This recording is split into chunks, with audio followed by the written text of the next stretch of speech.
Hello everyone, welcome to your channel AK sir. आज history of modern India का दूसरा part देखते हैं, डी इंडस्ट्रियलाइजेशन। अच्छा, इसके पहले और दो मैं वीडियो डाल चुका हूँ हिस्ट्री ऑफ मॉडर्न इंडिया के ऊपर, जो तमाम एग्जाम्स के लिए काम में आ सकते हैं। यूपीएससी है, state civil services, UGC NET, Maharashtra SET, FYBA, TYBA, MA तक के लिए एग्जाम्स में काम में आएंगे।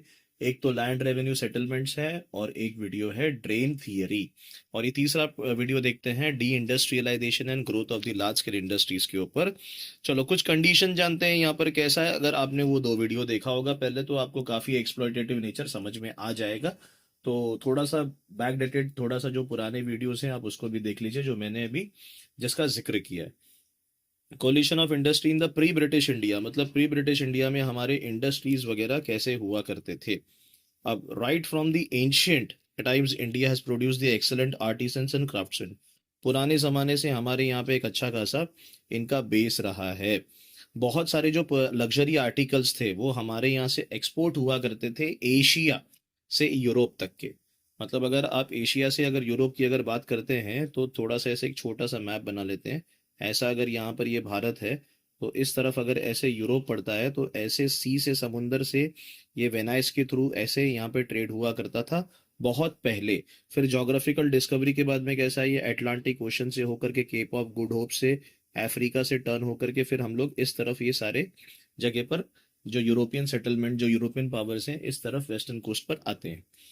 चलो आगे बढ़ते हैं। आर्टिसंस और क्राफ्ट्समैन हमारे बहुत ही ऐसे आर्टिकल्स वगैरह प्रोड्यूस किया करते थे कि जो फॉरेन ट्रैवलर्स और ट्रेडर्स के अंदर एक रुचि पैदा करती थी। आगे जो हैंडीक्राफ्ट्स और टेक्सटाइल इंडस्ट्री है, बहुत ही इंपॉर्टेंट पोजीशन हमारे यहाँ पर उन्होंने मेंटेन किया। टेक्सटाइल इंडस्ट्री जैसे कॉटन हो गया, कपड़े की जो इंडस्ट्री हो गई, बिकॉज इंडिया के अंदर कॉटन अगर आप देखोगे तो बॉम्बे प्रोविंस के अंदर जो हमारा महाराष्ट्र है और गुजरात है, तो कॉटन के अंदर बहुत ही ज्यादा यहाँ पर ये प्रोड्यूस हुआ करता था। अगर आप जूट कहेंगे, JUTE, तो जूट जो नाम का आर्टिकल है, वो जैसे पुरानी गोनियां वगैरह जो बनाने के लिए काम में आता था, वो बंगाल वगैरह के अंदर बहुत अच्छा प्रोड्यूस हुआ करता था। तो बेसिकली हमारे यहाँ पे जो सेटअप है ना एग्रीकल्चरल चीज़ों का, और उससे इंडस्ट्रीज के ऊपर प्रभाव बहुत ही पॉजिटिव था ब्रिटिशर्स के आने से पहले। और ब्रिटिशर्स आए तो पहले हमारे ही गुड्स वो लेकर जाके अपनी कंट्री में बेचा करते थे। Dacca muslin was famous throughout the world. ये बहुत ही अच्छे लेवल का कॉटन है, मुस्लिन कॉटन। इसके बारे में तो अमीर खुसरो ने भी जिक्र किया है। Woollen industry was concentrated in the Kashmir in the Punjab. तो ये जहां पर ठंड होती है, ऑब्वियसली वहां पर ऊनी कपड़े आपको ज्यादा देखने के लिए मिलेंगे। चलो आगे बढ़ते हैं। Textile industry, India was famous for her metal industries. तो सदियों से मेटल का एक बहुत ही अच्छा खासा हमारे यहाँ पे चलन रहा है। ब्रास, कॉपर वगैरह, आयरन तो बहुत पुराने जमाने से 1500 BC के टाइम पर जो वैदिक आर्यन है वो आते हैं, और 1000 BC के आसपास, मतलब आज से लगभग 3000 साल पहले आयरन की खोज हमारे यहाँ पर हो चुकी थी। तो हम लोगों ने एंशियंट टाइम से इसको यूज किया है। इंडिया यहाँ पर स्मेल्टिंग और फोर्जिंग ऑफ आयरन, मतलब आयरन वगैरह के, आयरन कैसे निकलता है आयरन ओर से, फिर उसके बाद में कैसे उससे हथियार बनते हैं, ये सब में हम यहाँ पर एक्सपर्ट थे। मार्बल और वुड कार्विंग, जैसे नक्काशी हो जाना मार्बल के ऊपर, वुड के ऊपर वो कार्व करना, तो ये हमारे यहाँ पर भी था। जैसे आप मार्बल की बात करोगे तो राजस्थान वगैरह के अंदर इसका एक अच्छा खासा सेटअप है। यहाँ पर शिप बिल्डिंग और बहुत ही इंपॉर्टेंट इंडस्ट्री थी, क्योंकि अच्छा खासा टिम्बर मिलता था, जो शिप बिल्डिंग के अंदर मजबूती से हमारे लिए हेल्प किया करता था। Leather work, paper manufacturing flourished in the different. तो हमारे यहाँ पर बहुत सारे मेटल्स के साथ में दूसरी चीजें भी यहाँ पर फ्लरिश हो रही थी। Urban artisans and craftsman were organized in the association and as the guilds.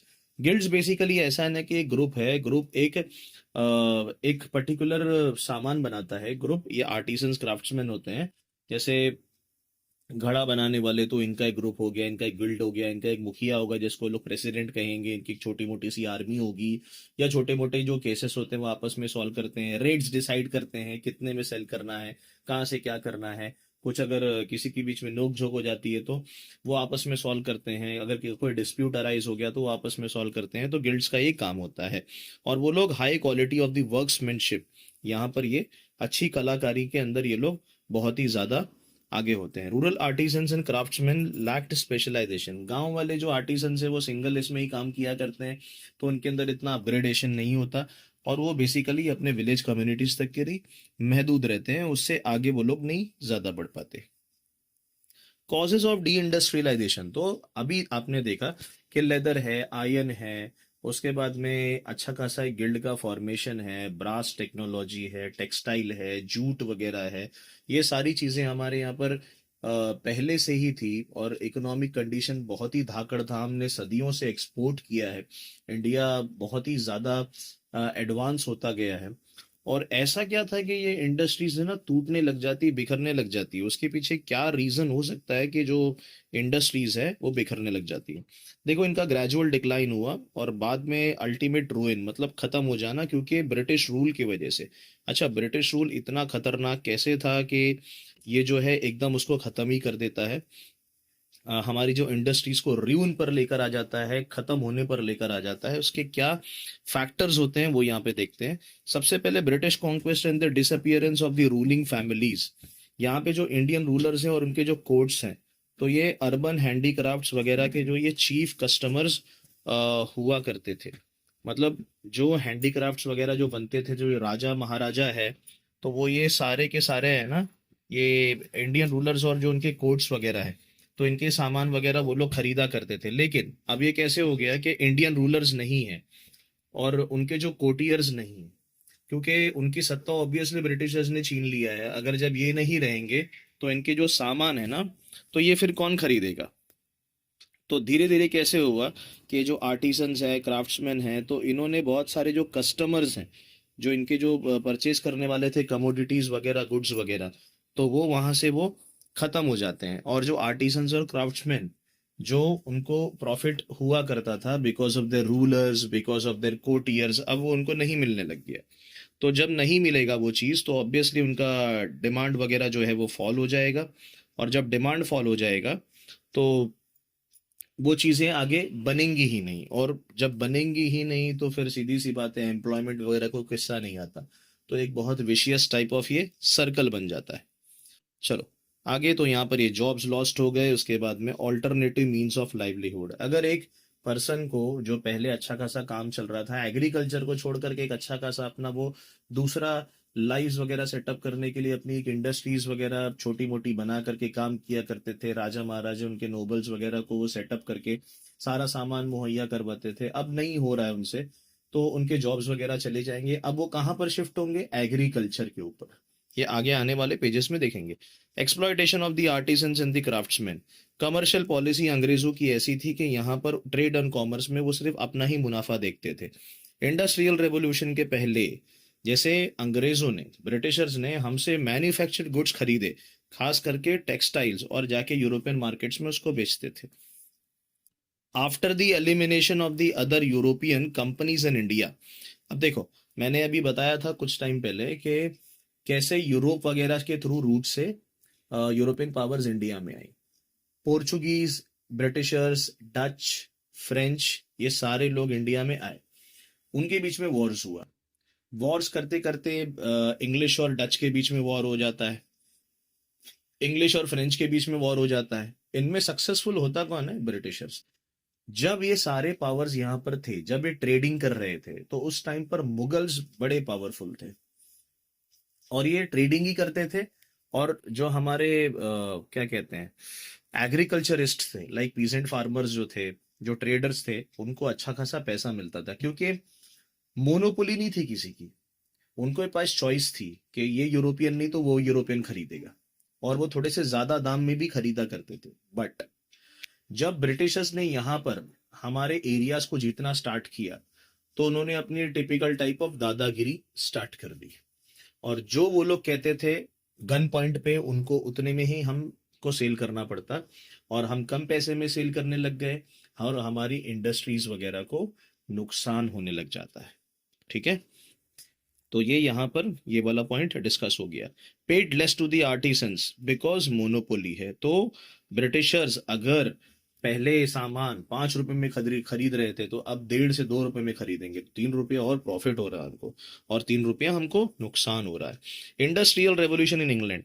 मैंने अभी पुराने वीडियो में बताया था कि लास्ट में कि इंडस्ट्रियल रेवोल्यूशन इंग्लैंड में आता है, उन्होंने भारत में नहीं लेकर आया।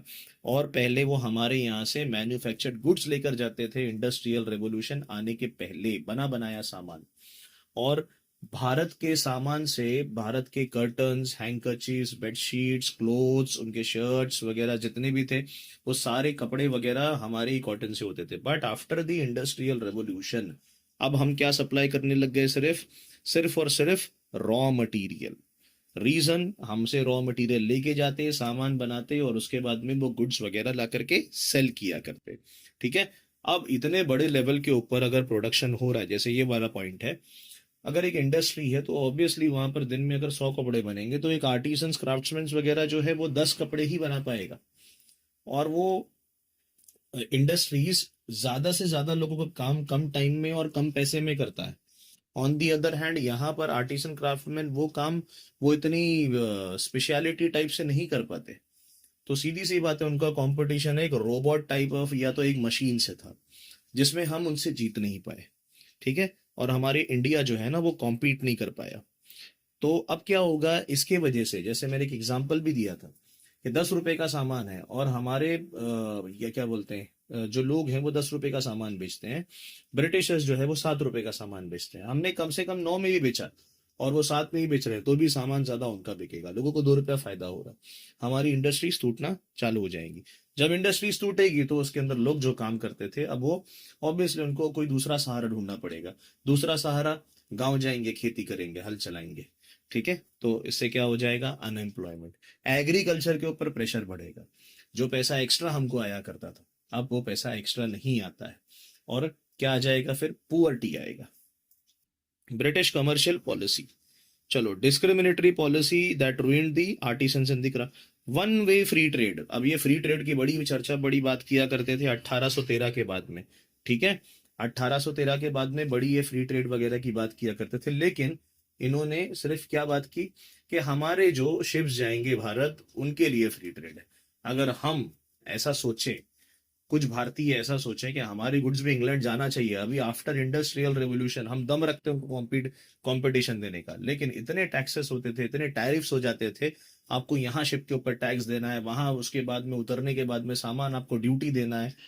इतने में ही हम इतने बेहाल हो जाते थे कि हमको हमारा जो गुड्स है ना, इंग्लैंड पहुंचते पहुंचते वहां पे जो ऑलरेडी बिक रहे हैं हमसे जो गुड्स, वो सस्ते होते थे और हमारे गुड्स महंगे होते थे। महंगे सामान कोई नहीं खरीदेगा। ठीक है। अब यहाँ पर देखिए, specially of cotton textiles discourage the entry of goods. British parliament भी जो इक्वालिटी वगैरह की बात करते थे ये, हाँ, इक्वालिटी बिफोर लॉ, कितनी अच्छी बड़ी बड़ी बातें, इन्होंने भी हमारे साथ में क्या किया? डुअल पॉलिसी खेला। अपने गुड्स को फ्री एंट्री, यहाँ से वहां पर जाना और वहां के गुड्स को यहाँ पर एंट्री ही नहीं। तो इससे क्या हो गया हमारे, मैंने प्लासी टू पार्टीशन जो बुक है, शेखर बंडोपाध्याय ने लिखा है, तो उसमें मैंने कहीं पढ़ा था कि एक लेडी जो है वो इंडियन हैंकरचीफ यूज करती है और उसको काफी फाइन देना पड़ा था कि वो इंडियन हैंकरचीफ था। मतलब ब्रिटिशर्स लोगों ने इस तरीके से पॉलिसी भी लगा दी थी कि अब कोई भारतीय कपड़े को यूज नहीं करेगा, अब हमारे खुद के घर के कपड़े यूज करना है। चलो आगे देखते हैं। रोमेश चंद्र दत्त ने फिर यहाँ पर कुछ किया, कहा है उन्होंने, India in the 18th century great manufacturing as well as a great agricultural country. मतलब मुगल्स धीरे धीरे खत्म, जैसे imperial Mughals after the death of the Aurangzeb also, agriculture वगैरह सब ठीक ठाक चल रहा था। जो पहले से सेटअप था, बढ़िया सेटअप चल रहा था, अभी भी चल रहा है और ग्रो कर रहे हैं हम लोग। हमारे मार्केट्स जो है ना वो एशिया और यूरोप के मार्केट्स के अंदर हमारे गुड्स भरे पड़े हुए हैं। लेकिन जैसी ईस्ट इंडिया कंपनी आती है, उनकी जो कमर्शियल पॉलिसी होती है वो हमको जीने नहीं देती। इंडियन मैन्युफैक्चरर्स बेचारे, हम इससे डिस्करेज हो जाते हैं। और उसके बाद में जो राइजिंग मैन्युफैक्चरर्स ऑफ इंग्लैंड, उनका धीरे धीरे उदय होने लगता है और हमारा फॉल होने लगता है। Subservient to the industries of the Great Britain and to make Indian people to grow raw produce only। अभी जो मैंने बात किया था कि हम सिर्फ रॉ मटेरियल उगाते रह गए, देते उनको, प्रोवाइड करते रह गए, लो भैया कॉटन, लो भैया दूसरे सामान, और उसके बाद में गुड्स बना करके हमको दो जो ऑलरेडी सस्ते हुआ करते थे as compare to our goods. चलो आगे बढ़ते हैं। Revolution in the transport and communication. Though the British did not think it proper to introduce industries in India, लेकिन वो लोग इंप्रूव करते थे, रोड्स ब्रिजेस वगैरह बनाते थे, रेलवे लाइंस बनाते थे, टेलीग्राफ, ये सारा सब कुछ बनाते थे। भाई सिंपल सी बात है, सामान अगर वहां से आएगा, ज्यादा सामान आपको बेचना है तो ज्यादा कनेक्टिविटी भी होनी चाहिए, तो फिर रोड्स बनाने पड़ेंगे, रेलवेज बनाने पड़ेंगे। रेलवेज के अंदर क्या होता था, दो काम होते थे। एक आपकी जो मिलिट्री है, मिलिट्री यहां से वहां आपको करने में बहुत आसानी होगी। ऑन दी अदर हैंड, जो सामान जो गुड्स होता है, गुड्स आप बहुत तेजी से और बहुत आसानी से आप रूरल टाइप ऑफ विलेजेस वगैरह, गांव वगैरह में भी आप भेज सकते हैं। ठीक है, तो रेलवेज का ये फायदा था। रेलवेज हमारे लिए स्टार्टिंग में नहीं ओपन की गई, जब उनको लॉस हुआ तब हमारे लिए ओपन हुआ। टेलीग्राफ एक ऐसा चीज था कि जिससे मैसेज तारों के थ्रू पहुंच जाता था, और रिवोल्ट ऑफ 1857 क्रश करने के लिए बहुत काम में आया। रोड्स बनेंगे, ब्रिजेस बनेंगे, ट्रांसपोर्ट एंड कम्युनिकेशन फास्ट होगा, और उसको जोड़ दिया जाएगा रेलवे से और बड़े बड़े पोर्ट्स, बंदरगाह से सामान अपलोड होगा, फटाफट पहुंचेगा इंग्लैंड, इंग्लैंड से सामान आएगा फटाफट रेलवेज में, और उसके बाद में रोड्स के थ्रू इंटीरियर इंडिया तक पहुंचेगा। तो ट्रांसपोर्ट एंड कम्युनिकेशन डेवलप करने में भी इनकी खुद की ही राजनीति थी, इनकी खुद के ही मतलब थे। ठीक है, और इसके वजह से हमारा जो इंडिजीनियस इंडस्ट्रीज हैं, मतलब घरेलू इंडस्ट्रीज हैं, उनको फोर्सफुली बंद ही करना पड़ता है। अब craftsman were force to abandon looms, ये मैंने बता दिया, गांव जाएंगे खेती करेंगे, क्योंकि और कुछ तो अब रह नहीं गया। Revolution in transport in India caused by the rapid construction of roads, specially railways. Lord Dalhousie के टाइम पे रेलवेज का भी बना 1853 में, और उसके बाद में बहुत सारे जो इंपोर्टेड गुड्स हैं वो इंटीरियर पार्ट्स ऑफ इंडिया तक के पहुंच जाते हैं। ठीक है, इतने तेजी से गुड्स अगर पहुंच रहे हैं, इतने सस्ते दामों में मिल रहे हैं, तो सीधी सी बात है, जो गांव खेड़े में भी जो इंडस्ट्रीज होंगी, जो एक कोने में भी इंडस्ट्रीज होंगी, वहां पर भी इनका प्रभाव देखने के लिए मिलेगा, और वो भी हमारी इंडस्ट्रीज बिखर जाएंगी, टूट जाएंगी। और हुआ वैसे ही। प्रेशर ऑन एग्रीकल्चर, ये पॉइंट बताने का कोई वही नहीं है कि बिकॉज इसको हम भी डील कर चुके हैं। Ruin of Indian artisans and craftsman adversely effect the economy and the society. ठीक है, तो ट्रेडिशनल इंडस्ट्रीज जो है उसको रिप्लेस नहीं किया मॉडर्न इंडस्ट्रीज से। अब प्रेशर ऑन एग्रीकल्चर की अगर बात की जाए, सिंपल सी बात में, सिंपल सा एक ही जो हम देख चुके हैं पहले, कि इंडस्ट्रियल रेवोल्यूशन आया, हमारे यहाँ पे लोग ने इंट्रोड्यूस नहीं किया, number one. Number two, industries हमारे यहाँ पे जो पहले से थी, अगर वो सामान बेच रही हैं, जो ब्रिटिश इंडस्ट्रियल रेवोल्यूशन गुड्स से, जो इंडस्ट्रियल गुड्स से काफी, मतलब थोड़ा अगर महंगा है, तो महंगा सामान जनता नहीं खरीदेगी। अब जनता महंगा सामान नहीं खरीदेगी तो हमारी इंडस्ट्रीज बंद करनी पड़ेगी, हमारी इंडस्ट्रीज बंद होगी तो जो लोग काम कर रहे थे उनको, सेठ जी को बोलना पड़ेगा, भाई आप लोग चले जाइए, अपना कोई दूसरा देख लीजिए सामान वगैरह, या तो काम धंधा ढूंढ लीजिए।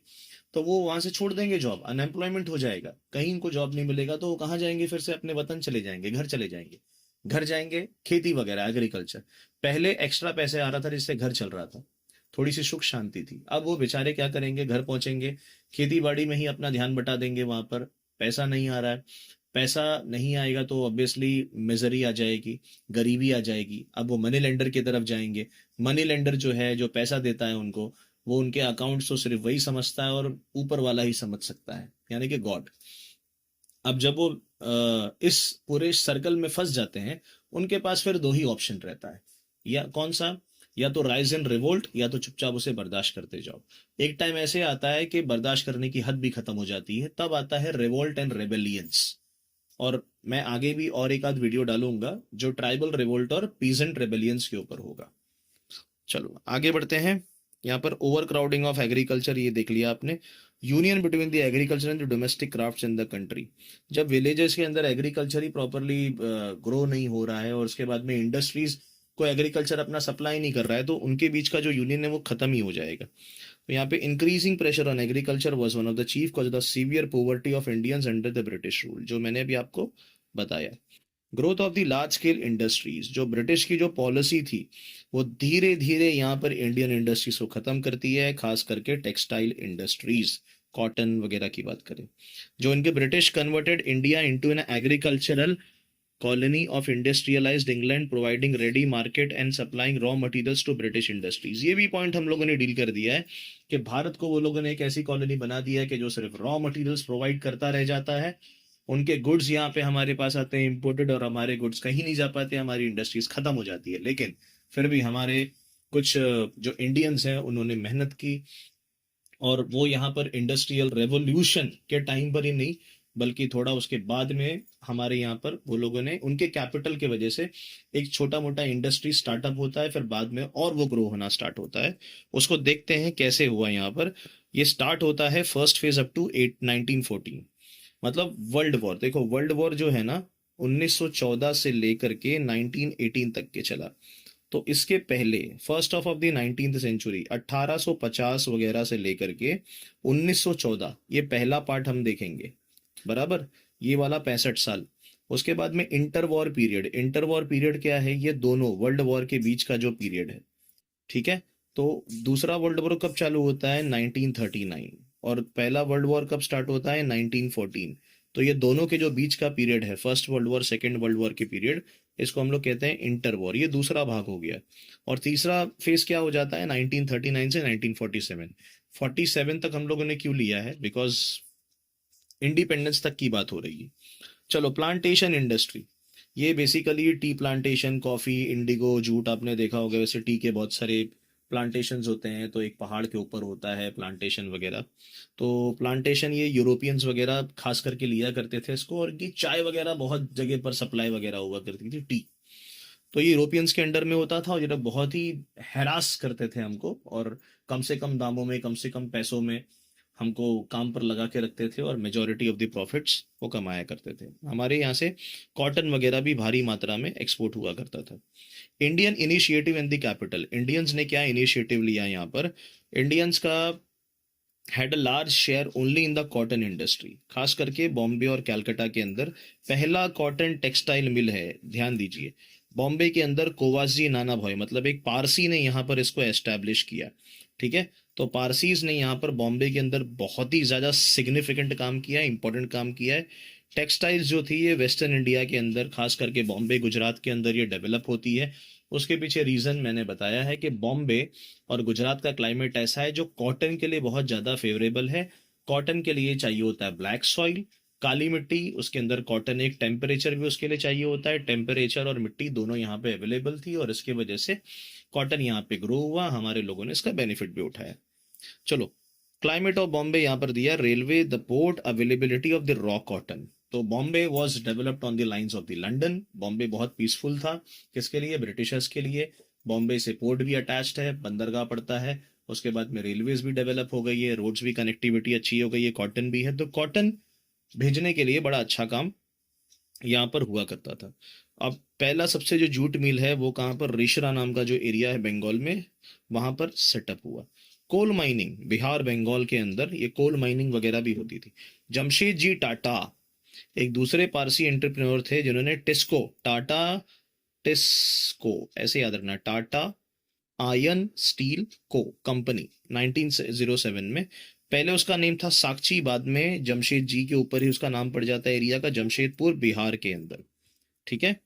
अब यहाँ पे it is important to note that during this period यहाँ पे छोटी मोटी इंडस्ट्रीज बनी। कौन से पीरियड की बात हो रही थी अभी? ये 1850s वगैरह से लेकर के 1914। तो यहाँ पे कोई हैवी इंडस्ट्री नहीं बनी। हैवी मतलब जहाँ पे एयरक्राफ्ट बनते हैं, बड़ी बड़ी गाड़ियां बनती हैं, केमिकल फैक्ट्रीज होती हैं, उसको हम लोग हैवी इंडस्ट्रीज कहते हैं, जहां पर ज्यादा पैसा लगता है। तो ये नॉर्मल इंडस्ट्रीज थी। चलो, कंज्यूमर गुड्स इंडस्ट्रीज, ये जो दूसरा फेज है इंडस्ट्रियल डेवलपमेंट का, दूसरा फेज बोलोगे तो इंटर वॉर पीरियड 1914 से लेकर के 1939 वाला, ये दो वर्ल्ड वॉर के बीच में आएगा। अब देखो, वर्ल्ड वॉर वन में इंग्लैंड था, वर्ल्ड वॉर सेकेंड में भी इंग्लैंड था। तो जब इंग्लैंड वहां पर फाइट कर रहा है तो ऑब्वियसली उसका जो एक्सपोर्ट है तो वो कम ही होगा।